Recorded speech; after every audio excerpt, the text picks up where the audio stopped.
नमस्कार, राधे राधे सभी लोगों को। तो आज हम जिस टॉपिक पर डिस्कस करेंगे वो टेस्ट एंड मेजरमेंट से आता है और बहुत ही इंपॉर्टेंट टॉपिक है बीपीएड के बच्चों के लिए, बीपीईएस के, एमपीएड के बच्चों के लिए उनके सिलेबस में होता है और इसके रिगार्डिंग सवाल हमेशा आ ही जाता है कॉम्पिटिटिव एग्जाम्स में भी और वैसे भी। तो बिना समय व्यर्थ किए हम शुरू करते हैं। तो आज का टॉपिक है criteria of selecting an appropriate test या फिर criteria of selecting a good test. Test क्या है, मेजरमेंट क्या है, वैल्यूशन क्या है, ये बहुत ज़्यादा बेसिक टॉपिक है। उम्मीद है आपको पता होगा, नहीं तो इस पे भी एक शॉर्ट या तो हम शॉर्ट वीडियो डाल देंगे नोट्स का, उससे क्लियर हो जाएगा, या फिर एक और वीडियो सेपरेट बना देंगे, आप कमेंट में करेंगे तो। The essential principles of criteria of a good test may be represented by a acronym. इस एक्रोनिम से भी समझ सकते हैं, मतलब इसका मतलब क्या है कि कोई भी टेस्ट, अच्छा टेस्ट अगर हमें कंस्ट्रक्ट करना है तो उसके लिए क्या क्राइटेरिया उसमें होने चाहिए कि वो जब अच्छा माना जाएगा। जब हम कोई टेस्ट डेवलप कर रहे हैं या उसे बना रहे हैं तो उसमें कौन कौन सी चीज़ें हमें देखनी चाहिए जिससे वो अच्छा टेस्ट माना जाए। अच्छा टेस्ट बनाने के लिए क्या क्या चीज़ें चाहिए, वो ये टॉपिक है। The essential principles of criteria of a good test may be represented by the acronym. जो सिद्धांत हैं किसी भी गुड टेस्ट के क्राइटेरिया के, उनको हम इस तरीके से भी समझते हैं। प्रोबेबल, ये एक्रोनिम है PROVABLE। तो इसमें पी का मतलब होता है प्रिसाइज होना चाहिए टेस्ट, है ना, बहुत ज्यादा लेंदी और बोरिंग नहीं होना चाहिए, प्रिसाइज होना चाहिए, बिल्कुल अप टू द पॉइंट। दूसरा है रिलायबल होना चाहिए, विश्वास जिस पे किया जा सके वो होना चाहिए। ऑब्जेक्टिव होना चाहिए, विश्वसनीय होना चाहिए, ऑब्जेक्टिव होना चाहिए, उद्देश्यपूर्ण होना चाहिए, उसका एक उद्देश्य हो। वैलिड, वो वैध होना चाहिए, किसी भी जिस काम के लिए उसे किया जा रहा है उस पर वो अपनी वैधता रखता हो, वैलिड माना जाए, इनवैलिड ना हो।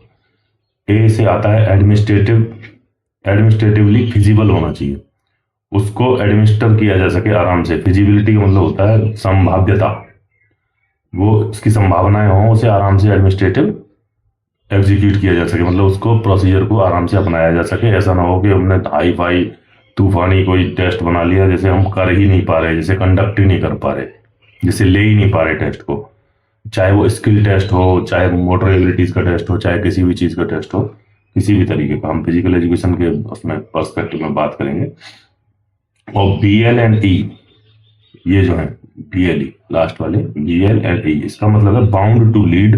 BL का मतलब बाउंड टू लीड, वो लीड करता हो टू एक्सपर्टाइज और एक्सीलेंस, एक्सपर्टीज के लिए और एक्सीलेंस के लिए बाउंड करता हो, मतलब लीड करता हो। उसमें एक्सपर्ट्स हों, अच्छे तरीके से उसे ऑर्गेनाइज किया गया हो, और एक्सीलेंस अच्छे तरीके से हो रहा हो, एडमिनिस्टर हो। ये सारी चीजें इसमें आती हैं। तो इस एक्रोनिम से भी हम इसे रिप्रेजेंट कर सकते हैं, समझ सकते हैं, समझा सकते हैं। और दूसरा है जो नॉर्मली बुक्स में दिया रहता है, समरी ऑफ की क्राइटेरिया फॉर टेस्ट सिलेक्शन। कौन कौन से की क्राइटेरिया है उनकी समरी। अब हम इसे देख लेते हैं। पहला क्राइटेरिया होता है वैलिडिटी, अच्छा ठीक है, वैलिडिटी, रिलायबिलिटी एंड ऑब्जेक्टिविटी। ये तीनों चीजें, वैधता, विश्वसनीयता और उद्देश्यपूर्णता, ये तीनों चीजें आती हैं साइंटिफिक ऑथेंटिसिटी में। तीन भागों में बांटा जाता है इसको, क्राइटेरिया को। एक साइंटिफिक ऑथेंटिसिटी, दूसरा एडमिनिस्ट्रेटिव इकोनॉमी और तीसरा एजुकेशनल एप्लीकेशन। ठीक, तो पहले में आते हैं ये तीनों, validity, reliability and objectivity. Validity का हम एक ब्रीफ ले लेते हैं यहाँ पे कि वैलिडिटी है क्या। Measure what is suppose to measure, उसी चीज को मेजर कर रहा है टेस्ट जिसके लिए उसे बनाया गया है, कर रहा है या नहीं कर रहा है, ये इस बात को निर्धारित करेगी कि वो वैलिड है या नहीं है। ठीक है। रिलायबिलिटी विश्वसनीयता है, जैसे ट्रस्टवर्दीनेस, इसका मतलब होता है प्रोड्यूसेस कंसिस्टेंट रिजल्ट। जितनी बार भी उस टेस्ट को लिया जाए वो कंसिस्टेंस, एक जैसे रिजल्ट आए, ऐसा नहीं कि हमने आज लिया तो कुछ और आया, कल लिया तो कुछ और आया। तो वो विश्वसनीयता है। जितने भी इक्विपमेंट उसमें यूज हो रहे हैं, जो प्रोसीजर यूज हो रहा है, वो इतना विश्वसनीय होना चाहिए कि उसे कभी भी ले लें तो उसके रिजल्ट्स पे कोई भी स्कोर पे कोई अंतर ना आ रहा हो। ठीक। तीसरा होता है ऑब्जेक्टिविटी, ये विश्वसनीयता है, विश्वसनीयता नहीं, उद्देश्यपूर्णता, ऑब्जेक्टिव। फ्री फ्रॉम टेस्टर बाइस, मतलब मैं लूं टेस्ट या आप लें या कोई और ले, है ना, कोई भी अगर उस टेस्ट को कंडक्ट करता है तो स्कोर लगभग सिमिलर आने चाहिए, एक जैसे स्कोर आने चाहिए, तो वो ऑब्जेक्टिविटी है। टेस्टर बदल जाने से, टेस्ट जो ले रहा है उसके बदल जाने से कोई स्कोर पे या आउटपुट पे कोई फर्क नहीं पड़ता हो, तो ये ऑब्जेक्टिविटी कहलाती है। इसको इंटर टेस्टर रिलायबिलिटी भी बोलते हैं। ये सवाल आ सकता है कहीं भी और आया भी होगा। ऑब्जेक्टिविटी का ही नाम है इंटर टेस्टर रिलायबिलिटी, मतलब टेस्टर अगर बदलते हैं तो उनमें कितनी रिलायबिलिटी है, ये एक ऑब्जेक्टिविटी होती है। अब आते हैं एडमिनिस्ट्रेटिव इकोनॉमी। इसके अंडर आती हैं इकोनॉमी और प्रिसीजन, दो चीजें। इकोनॉमी क्या है, कॉस्ट इफेक्टिव होना चाहिए टेस्ट, पहली बात, कम से कम खर्चा हो उसमें। प्रिसीजन क्या है, डिटेक्ट्स फाइन डिफरेंसेस और इंप्रूवमेंट्स, फाइन डिफरेंसेस को और इंप्रूवमेंट को भी डिटेक्ट करने वाला हो। ये इतना प्रिसाइज होना चाहिए, मतलब इतना सटीक होना चाहिए, सटीकता है इसका मतलब, इतना सटीक होना चाहिए कि वो डिटेक्ट कर सके फाइन डिफरेंसेस को, छोटे छोटे डिफरेंसेस को और इंप्रूवमेंट को। ठीक है, कितना इंप्रूवमेंट हो रहा है। और नॉर्म्स, नॉर्म्स, अच्छा तीसरी चीज है ये एजुकेशनल एप्लीकेशन। इसमें आते हैं norms, standardisation, feasibility, safety and motivation, ये सारी चीजें इसमें आती हैं। तो सबसे पहला है नॉर्म्स। नॉर्म्स का मतलब होता है मानक। किसी भी चीज के कोई नॉर्म्स, मानक निर्धारित किए जाते हैं, कम से कम इतना तो हमें चाहिए, जैसे 33% है पास करने के लिए 100 में से, तो वो मानक है। ठीक है, इसका मतलब क्या है, allows meaningful comparisons, meaningful comparison हो सके। मानक के आधार पर तो हम कंपेरिजन करेंगे कि इसके इतने परसेंट आए, उसके इतने परसेंट आए, इसका स्कोर ये रहा, इसका स्कोर ये रहा, ये पास हुआ या फेल हुआ, ये मानक में आती है, ये मानक होता है, ये होना चाहिए उसमें। स्टैंडर्डाइजेशन का मतलब है uniform procedure and rule, uniform procedure होना चाहिए उसका और रूल्स होने चाहिए, एक स्टेब्लिश्ड रूल्स उसके अच्छे से, तो वो स्टैंडर्ड होना चाहिए, है ना। स्टैंडर्ड का मतलब है कि एक फिक्स रूल एंड रेगुलेशंस उसके लिए निर्धारित किए गए हैं, जो कि सेट हैं, स्टेब्लिश्ड हैं। फिजिबिलिटी, संभाव्यता, can be realistically correct out in a given setting, किसी भी सेटिंग में, किसी भी उसमें परिप्रेक्ष्य में वो रियलिस्टिक होना चाहिए। ऐसा ना हो कि इस तरह की कंडीशन में इसे अप्लाई नहीं कर सकते, इस तरह की में नहीं कर सकते, जनरलाइज हो सके, वो कहीं भी उसे अप्लाई कर सके, उसकी संभाव्यता हो कि उसे एग्जीक्यूट किया जा सके, ये संभावनाएं हमेशा बनी रहे, तो ये फिजिबिलिटी कहलाता है। फिजिबिलिटी का मतलब होता है कि मतलब ऐसी चीज जो कि प्रैक्टिकली पॉसिबल हो, ऐसा टेस्ट बनाए हम, जिसे हम कंडक्ट कर सकें। ऐसा नहीं कि हवा में कागज पे बना दिया और उसे असल में वो कहीं हो ही नहीं पा रहा। दूसरा है सेफ्टी। सेफ्टी का मतलब है मिनिमम रिस्क ऑफ इंजरी। इस तरीके का टेस्ट कंस्ट्रक्ट करें हम कि जिसमें इंजरीज के चांसेस बहुत कम हो, किसी को चोट ना लगे, सारी चीजें, सेफ्टी का विशेष ध्यान रखा जाना चाहिए। मोटिवेशन, मोटिवेट करने वाला टेस्ट होना चाहिए। Encourage best effort, best effort को इंकरेज करने वाला, मतलब स्कोरिंग और वो प्रोसीजर वो इस तरीके का होना चाहिए कि जो टेस्ट दे रहा है बंदा उसे भी इंकरेज करे कि हाँ मुझे अच्छा स्कोर लाना है, इतने इसमें मैं इतना करूंगा तो मुझे इतने नंबर मिलेंगे, इसमें दूसरे इवेंट में मैं इतना करूंगा तो इतने नंबर मिलेंगे, जो भी टेस्ट के पार्ट होते हैं उनमें। ठीक है, अब बात आती है, इनको थोड़ा सा डिटेल से देखते हैं, क्योंकि सवाल यहाँ से ही आता है ज्यादातर कि ये क्या है वो क्या है। ठीक है, वैलिडिटी क्या है। वैलिडिटी जैसे वैधता, सबसे पहला वाला, अब मैंने दोबारा खोल के देख रहे हैं एक बार। वैधता, it is the trustfulness of the test, ये ट्रस्टफुलनेस है, जितना टेस्ट पे कितना विश्वास किया जा सकता है। It refers the accuracy of measurements of the test, test के जो मेजरमेंट्स हैं उनकी एक्यूरेसी को रेफर करता है ये। It refers to the extent to which a test measure what it is intended to measure, क्या मेजर करने के लिए बनाया गया है टेस्ट, उसे किस हद तक मेजर कर पाता है, अच्छा, ये वैलिडिटी कहलाएगी।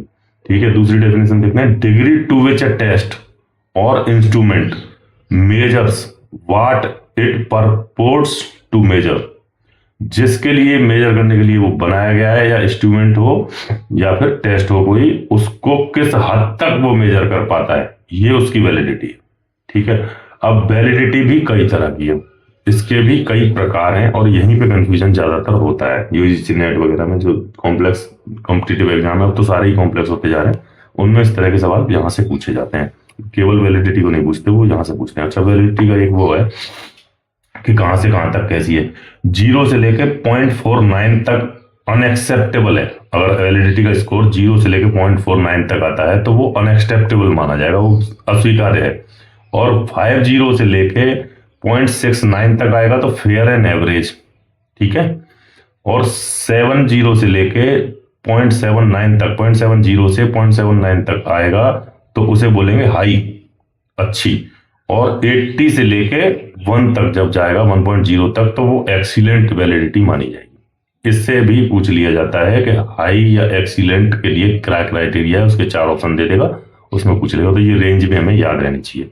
तो इसके लिए मैंने शॉर्ट बनाया था, ये सिंपल इसको याद करने का, 0,578। 0,578 का मतलब 0 से 5 तक जाएगा, 0 से 5 तक मतलब 49 तक, तो वो बेकार है, ठीक है। और फिर 50 से लेके 70 तक, 69 तक जाएगा तो वो फेयर माना जाएगा। फिर 70 से लेके 80 तक जाएगा, 79 तक, तो फिर उसे हाई माना जाएगा। और 80 से लेके 1 तक एक्सीलेंट माना जाएगा। तो इसे हम ऐसे याद कर सकते हैं, 0,578, 0,578, ऐसे भी याद हो सकता है। ये मैंने अपने हिसाब से लिखा था, अगर किसी को ज्यादा अच्छा लगे तो इसे फॉलो कर सकता है। एक होती है लॉजिकल वैलिडिटी और फेस वैलिडिटी, मतलब दिखता कैसा है वो वैलिडिटी, कितना वैलिड दिख रहा है। लॉजिकल, इसको लॉजिकल वैलिडिटी बोलते हैं, इसी को फेस वैलिडिटी बोलते हैं। It means test is valid by definition, जिस तरीके से उसकी डेफिनेशन है उस तरीके से वैलिड होना चाहिए, मतलब जैसा वो बताया गया है वैसा ही होना चाहिए, इसीलिए इसका नाम फेस वैलिडिटी है। A balance test consist of balancing on a test on a feet has face validity. Balance test अगर कोई है, इसका एग्जांपल है, अगर कोई बैलेंस टेस्ट है तो उसमें बैलेंसिंग एक फीट पे अगर बैलेंसिंग कराई जा रही है तो फिर वो फेस वैलिडिटी रखता है। मतलब वहां बैलेंस की बात हो रही है और बैलेंस का ही टेस्ट किया जा रहा है, तो मतलब सामने से ही क्लियरली दिख रहा है चेहरे से ही कि हाँ ये बैलेंस ही टेस्ट हो रहा है। तो ये लॉजिकल वैलिडिटी और फेस वैलिडिटी होती है, बड़ी सिंपल, सीधी सीधी। Content validity, degree to which a test usually in educational setting में, degree to which a test adequately samples what was covered in the course। Educational setting में ये test, ये वैलिडिटी ज्यादा मायने रखती है। कंटेंट वैलिडिटी मतलब कंटेंट से मतलब है ना इसका, जो सिलेबस में कोर्स में दिया गया हो उसका प्रॉपर सैंपल देती हो वैलिडिटी उस टेस्ट में, मतलब उस चीज को ही चेक कर रही हो जो सिलेबस में दी गई है। Adequately samples what was covered in the course, जो कोर्स में कवर किया गया उसे एडिक्वेटली, पर्याप्त मात्रा में, सैंपल मतलब उसका नमूना पेश कर रही हो। Does the test cover all aspects of the subject और स्किल, इससे ये पता चलता है कि टेस्ट कवर कर रहा है या नहीं कर रहा सारे सब्जेक्ट और स्किल के एस्पेक्ट्स को। ये सारी चीजें कंटेंट से, सिलेबस से, कोर्स से, इसका मतलब है जो भी हमने डिसाइड किया उसे प्रॉपरली कवर कर रहा है या नहीं, कि या फिर उसमें कुछ तथ्य उसने छोड़ दिए हैं। कंस्ट्रक्ट वैलिडिटी, कंस्ट्रक्ट मतलब बनाने से होता है। Degree to which a test measure a hypothetical construct, मतलब पूर्वानुमान के तरीके से, कोई भी तरीके से कैसे वो बनाया गया है, मेजर। अब इसको हम उदाहरण से ही समझ पाएंगे। Does the test truly assess the theoretical concept, जो थ्योरेटिकल कॉन्सेप्ट है क्या उसे अच्छी तरीके से, सत्यता से वो एसेस कर पा रहा है। ये कंस्ट्रक्ट वैलिडिटी है, वो बनाया इस तरीके से गया है कि जो थ्योरी है उसके आधार पे वो टेस्ट को असेस कर पा रहा है, जिन चीजों को असेस करने के लिए बनाया गया है उन्हें मेजर कर पा रहा है या नहीं। ये कंस्ट्रक्ट वैलिडिटी है। Degree to which a test measure hypothetical construct. Criterion validity, criterion validity मतलब कंपैरिजन से होगा, इसका मतलब जैसे इसके नाम से पता चल रहा है, degree to which the score obtained, जो भी स्कोर प्राप्त किया है उसकी डिग्री बाय द टेस्ट, जो टेस्ट से लिया है, are related to a recognized standard test और क्राइटेरिया, जो रिकॉग्नाइज या स्टैंडर्ड टेस्ट पहले से ही स्टेब्लिश्ड है उस पर्टिकुलर फील्ड के लिए, उस स्किल के लिए या उस किसी भी चीज के लिए जो हम डिग्री नाप रहे हैं किसी भी चीज को, उसके कंपैरिजन में किस हद तक सही है, मतलब उसके नजदीक कितना पहुंच रहा है, जो कोई स्टैंडर्ड या स्टेब्लिश्ड टेस्ट या क्राइटेरिया पहले से मौजूद है। तो ये क्राइटेरियन वैलिडिटी है, ये कंपैरेटिव है, मतलब जो स्टैंडर्ड टेस्ट पहले से स्टेब्लिश हैं उनसे कंपैरिजन में कितना उनके नजदीक है, कितना उनके आसपास पहुंच पा रहा है। ये दो तरह की है, कंकरेंट वैलिडिटी और प्रिडिक्टिव वैलिडिटी। ये क्राइटेरियन वैलिडिटी के ही दो पार्ट हैं। कंकरेंट वैलिडिटी का मतलब है measuring instrument correlated some criterion that is administered concurrently at the same time। क्या जो इंस्ट्रूमेंट तुम यूज कर रहे हो जो उस वक्त करंट टाइम में और जो स्टेब्लिश टेस्ट हैं, क्राइटेरिया हैं, उनमें जो रनिंग में है, जो चलन में है, एडवांस इंस्ट्रूमेंट अगर आप यूज कर रहे हो तो उसकी कंकरेंट वैलिडिटी अच्छी मानी जाएगी। जैसे कि कोई इंस्ट्रूमेंट पहले यूज होता था, जैसे हम लॉन्ग जंप को मेजर कर रहे हैं तो हम अगर उससे करते हैं मेजरिंग टेप से, सिंपल वाली से, तो वो आउटडेटेड हो गया। और जबकि अब आजकल चल रहा है स्टैंडर्ड में, जो बड़े कंपटीशन होते हैं उसमें लेजर बेस्ड जो डिस्टेंस मेजरिंग का जो है लेजर बेस्ड होता है, तो उसमें बहुत ज्यादा एक्यूरेसी रहती है, वो बहुत ज्यादा प्रिसाइज होता है। तो क्या हम उन ऐसी चीजों को, इंस्ट्रूमेंट्स को यूज कर रहे हैं जो कि कोरिलेट कर पा रही हैं उस क्राइटेरिया से जो कि एडमिनिस्ट्रेट करंट जो चल रहा है फिलहाल जिस तरीके का, उसके अकॉर्डिंग आउटडेटेड तो नहीं है, अपडेटेड है या नहीं हमारे इंस्ट्रूमेंट्स जिनको हम यूज कर रहे हैं। तो ये कंकरेंट वैलिडिटी है। ठीक है। प्रिडिक्टिव वैलिडिटी, अनुमान लगाने से कहते हैं prediction. Degree to which scores of predictor variables can accurately predict criterion scores. क्या इन स्कोर्स से प्रिडिक्ट किया जा सकता है कुछ स्टैंडर्ड या स्टेटस?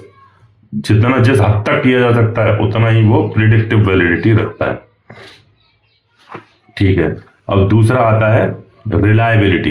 रिलायबिलिटी का मतलब ट्रस्टवर्दीनेस या विश्वसनीयता या कंसिस्टेंसी ऑफ टेस्ट, इसको बोलते हैं रिलायबिलिटी। रिलायबिलिटी का मतलब है कंसिस्टेंसी और repeatability of test results over time.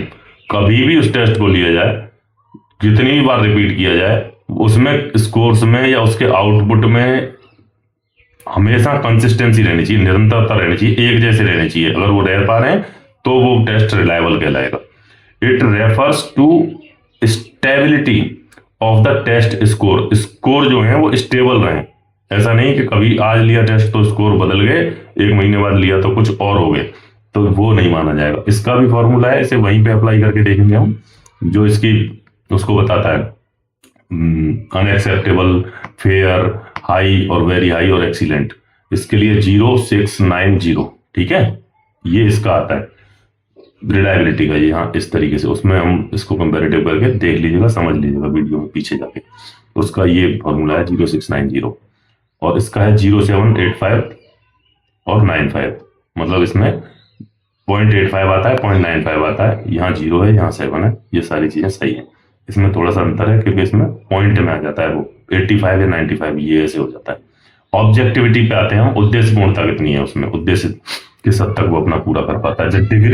The degree to which different testers can achieve the same score on the same subject.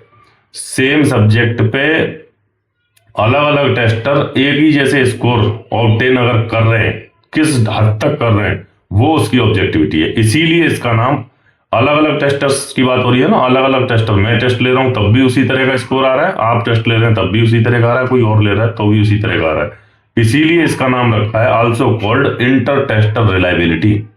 Inter tester reliability, जब भी कोई वर्ड आए तो उसका मतलब ही ऑब्जेक्टिविटी है। ऑब्जेक्टिविटी का मीनिंग ही है कि इंटर टेस्टर रिलायबिलिटी, मतलब टेस्टर अगर बदलते हैं तो तब भी वो कितना रिलायबल रहता है, इसको ऑब्जेक्टिविटी कहेंगे। मतलब उद्देश्य वो फिर भी उसी हद तक पूरा करता हो, चाहे उसे कोई भी ले रहा हो। और ये सारी चीजें हैं, बहुत सिंपल है, इनके लिए एक बार निगाह डाल लेते हैं। Economy, it means the cost and time involve in the construction, administration and scoring. Scoring में, एडमिनिस्ट्रेशन में, कंस्ट्रक्शन में जो भी टाइम लग रहा है वो कम से कम और जरूरी टाइम ही लगना चाहिए, वहां टाइम वेस्ट नहीं होना चाहिए, बहुत ज्यादा लेंथी नहीं होना चाहिए, इकोनॉमिकल रहना चाहिए, कॉस्ट के हिसाब से भी, खर्चे के हिसाब से, एक्सपेंडिचर के हिसाब से भी और टाइम के हिसाब से भी वो एफिशिएंट होना चाहिए। ये इसका मतलब है इकोनॉमी। प्रिसीजन, प्रिसीजन मतलब सटीकता। The refinement of the instrument, जो इंस्ट्रूमेंट आप यूज कर रहे हैं वो बहुत ज्यादा रिफाइन होने चाहिए, अपडेटेड होने चाहिए। Exactness of the tool, tool कितना एग्जैक्ट है वो। और फाइन स्कोरिंग स्किल्स, जो भी स्कोरिंग है वो भी, स्कोरिंग के जो स्किल्स हैं, मानक है, जो तरीके हैं वो भी बहुत ज्यादा फाइन होने चाहिए, बिल्कुल क्लियर, सटीक। नॉर्म्स का मतलब है द टेस्ट शुड प्रोवाइड, हमने पहले ही देख चुके हैं इसलिए मैं बहुत जल्दी में कवर कर रहा हूं। The test should provide norms. Norms का मतलब रेफरेंस वैल्यू, जिसका रेफरेंस दिया जा सकते, इस तरीके का नॉर्म्स रखता हो। The status Q of defined group in the form of statistical constant. ठीक है। Norms provide scoring skills, scoring skills provide करते हैं नॉर्म्स, मतलब वो कहां पे पास होगा, कहां पे नहीं होगा, किस हद तक उसे अच्छा माना जाएगा, ये नॉर्म्स ही थे। ये जो थे ये नॉर्म्स हैं ऑब्जेक्टिविटी के, ये नॉर्म्स हैं रिलायबिलिटी के, और वो जो तो हमने देखा वो वैलिडिटी के नॉर्म्स हैं। ये नॉर्म्स हैं इसके, ये इसको निर्धारित करते हैं कहाँ पे वो अनएक्सेप्टेबल है, कहाँ पे हाई है, कहाँ पे एवरेज है, फेयर है, कहाँ पे वेरी हाई है, कहाँ एक्सीलेंट है, किस हद तक उसका स्कोर जाता है। तो ये सारी चीजें नॉर्म्स में आती हैं, यही नॉर्म्स हैं। Tools of comparison of measured data, जो भी हमने डेटा मेजर किया है उसका कंपैरिजन करने का tool among the entire range of normal values, जितनी भी नॉर्मल वैल्यूज हैं उनके आधार पे उसे जो हमने डेटा लिया उसे कंपैरिजन किया जा सके, उसके लिए नॉर्म्स होते हैं। स्टैंडर्ड का मतलब है tool of evaluation of measure data to select best candidates. Evaluation के लिए ये टूल है, जो भी डेटा हमने लिया है उसके लिए सेलेक्ट करने के लिए कि एक ये स्टैंडर्ड का मतलब इतने पे पास होंगे, इतने पे नहीं होंगे, ये इसका मतलब स्टैंडर्ड, और इतने पे ये ऐसा है, इतने पे ये ऐसा है, इसकी डिग्री वो नॉर्म्स, ठीक है, वो मानक है, और ये स्टैंडर्ड है। स्टैंडर्ड का मतलब tool of evaluation of measure data का इवैल्यूएशन करने के लिए जो टूल है, सेलेक्ट बेस्ट कैंडिडेट्स को सेलेक्ट करने के लिए वो, ठीक है। इसके बाद तीन चीजें और रह जाती है। फिजिबिलिटी, जिसपे हम पहले ही बता चुके हैं। फिजिबिलिटी का मतलब उसकी मतलब प्रैक्टिकलिटी कितनी है, वो safety, minimum risk of injury, और मोटिवेशन, मोटिवेट करने वाला होना चाहिए, लीड करने वाला, जिससे प्रेरणा मिले सभी लोगों को जो उसमें प्रतिभाग कर रहे हैं। तो दैट्स इट, आज के लिए इतना ही काफी है। उम्मीद है बेहतर समझ में आया होगा। राधे राधे, धन्यवाद।